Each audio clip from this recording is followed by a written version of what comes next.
and gentlemen, YouTube subscribers, One Wrestling fans tuning in worldwide. My name's Andre Corbeil. Welcome to your August 20th, 2014 TNA One Wrestling review from New York City. But before we roll on, TNA President Dixie Carter issued the following statement earlier today. Impact Wrestling will remain a vital part of Spike TV's programming on Wednesday nights, 9/8 Central, through the end of the year. Negotiations remain ongoing between this time frame. Now Hardcore Justice Tonight marked TNA Impact Wrestling's official debut on Wednesday nights, and TNA wasted no time charging out of the gate as we roll into the Stairway to Janice Weapons hardcore match, as we had double barbed wire boards that Bram and Abyss both went through viciously, ladders, ring steps, trash can lids, thumbtacks, and a whole lot of brutality, as both men continued this feud, with Bram retrieving Janice first, but Abyss blocked it and ended up black hole slamming Bram all into those tacks, allowing the monster to grab his bride and reunite, but Bram yambags him, boom, with the leg shot. For the third time, Janice meets the monster's midsection, and Bram gets the 1, the 2, and the 3. Now he has 3 impressive wins over TNA's resident monster, or is Bram that monster now? Comment below, let me know what you think right here at OneWrestling.com, but I digressed. We get a quick Team Dixie promo where Ethan Carter says those who are accountable for Dixie's demise will become accountable. And he cuts a promo thanking Kurt Angle for his jailhouse experience, and then proceeds to turn around, and what does he do? He blames Rhino. Wow, who saw that coming? Anyway, he runs his mouth a little too much here, as Rhino threatens to kill him in a nutshell, and says, "I'd rather be broke than be alongside you." And he calls him a bitch after that. Oops, not supposed to swear at OneWrestling.com, but this is what was said on the TV. Now EC3 answers back and fires him off and slaps the man beasts, and the two men end up brawling it out around the ring, with Spud the whole time trying to break them up to no avail, as a running knee lift laid out the man beast, and EC3 looks strong here. Now expect redemption from Rhino, and I don't think we're done yet. We also had Bram and Magnus backstage, and Bram was feeling good after his big win. Now, Magnus says, "So, what do you think, you're a big shot now?" Basically, in a nutshell, he promises his mate that he's gonna win in the 6 Sides of Steel tonight and be the #1 contender for a title shot at the World Heavyweight Championship. We then had Samoa Joe stating that Loki's self-confidence will be his downfall tonight.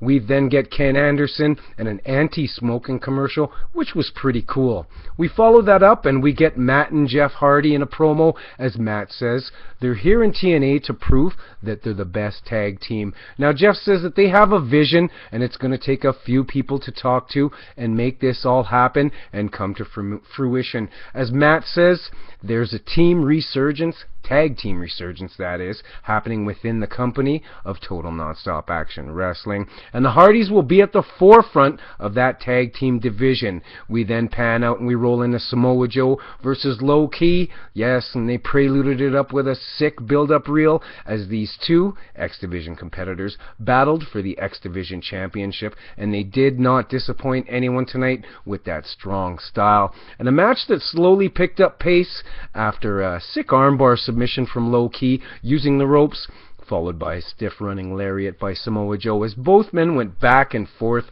until Samoa Joe had the edge in offense here for a little bit.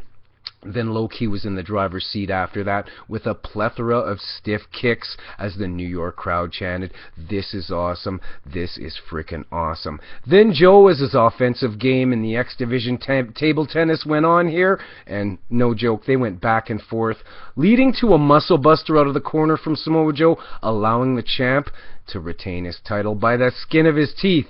We then had the Hardys. We had 3D in the dressing room. Yeah, what was going to happen as we pan into Anderson losing his darn mind over Sam Shaw, and he asked JB if Gunner was stupid to align himself with Samuel Shaw. All to have Sam Shaw interrupt this rant, and he actually demanded that Ken take that comment pertaining and relating to Gunner back.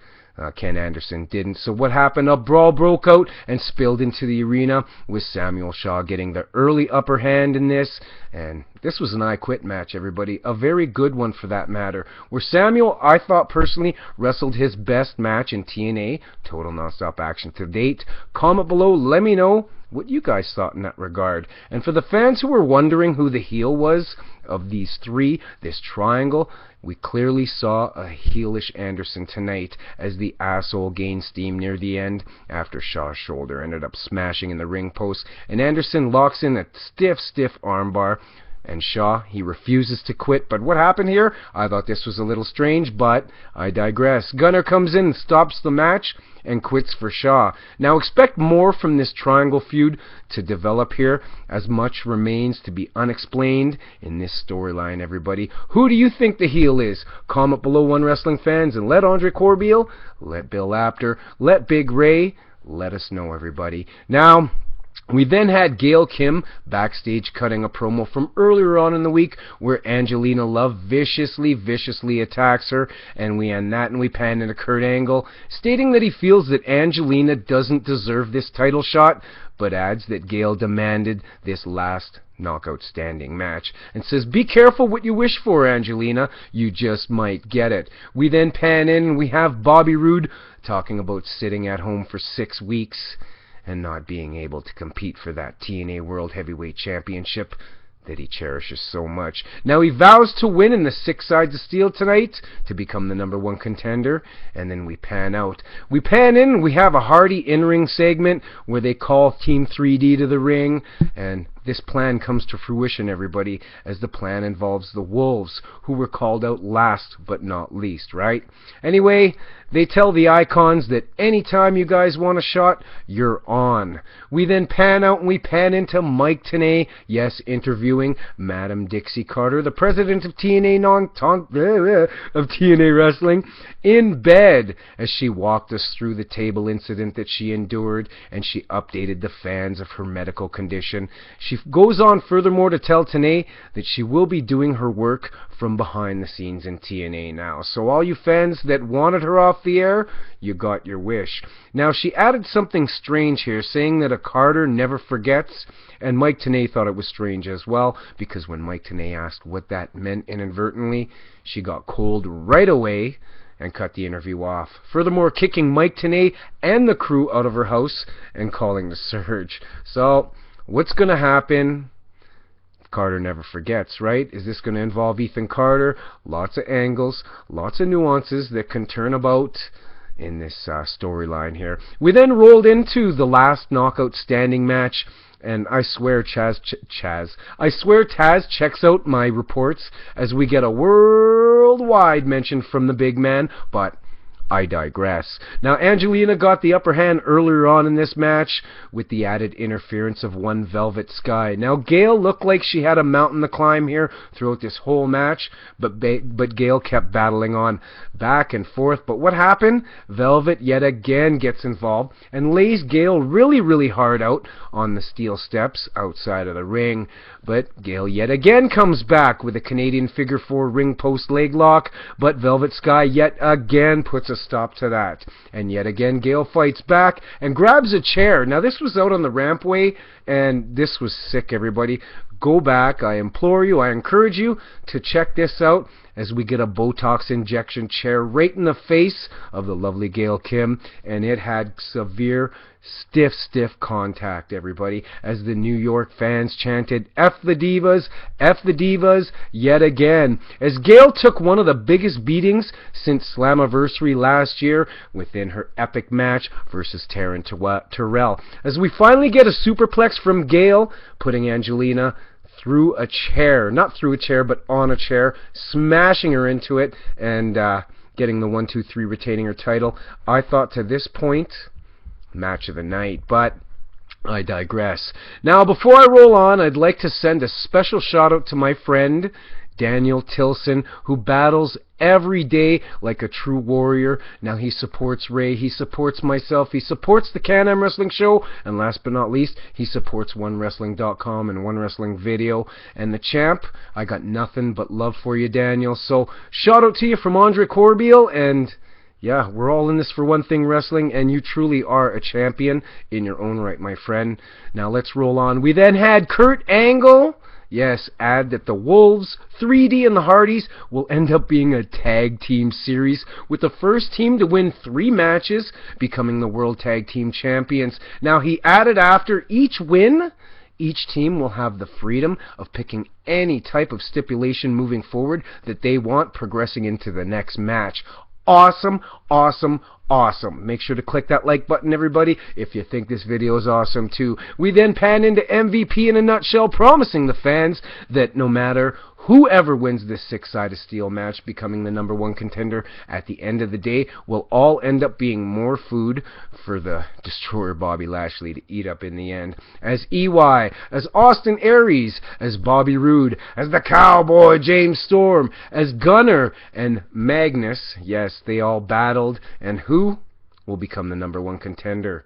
Now, we ended up getting a little bit answered here. Now, those who had wondered within the status or on the status of Bound for Glory on October 12th, 2014 from Tokyo, Japan, and wondering what was going to happen, we got confirmation as TNA ran the reel tonight, silencing the doubters that had been saying that there might not be a Bound for Glory. Now, it really makes me sick, all of the people that really want to rain on a company that's doing a lot of good things right now in the wrestling business. Now, whether you're a fan of TNA or you're not a fan of TNA, if you've caught in the programs, seen the product that they've been producing over the last 2.5, close to 3 months, it's undeniable that this product is hitting home runs. So why people want to crap and turd on it, or crap in the cornflakes, so to speak, is beyond me, and I don't know why. We're all in this for one thing wrestling, and we should love all wrestling.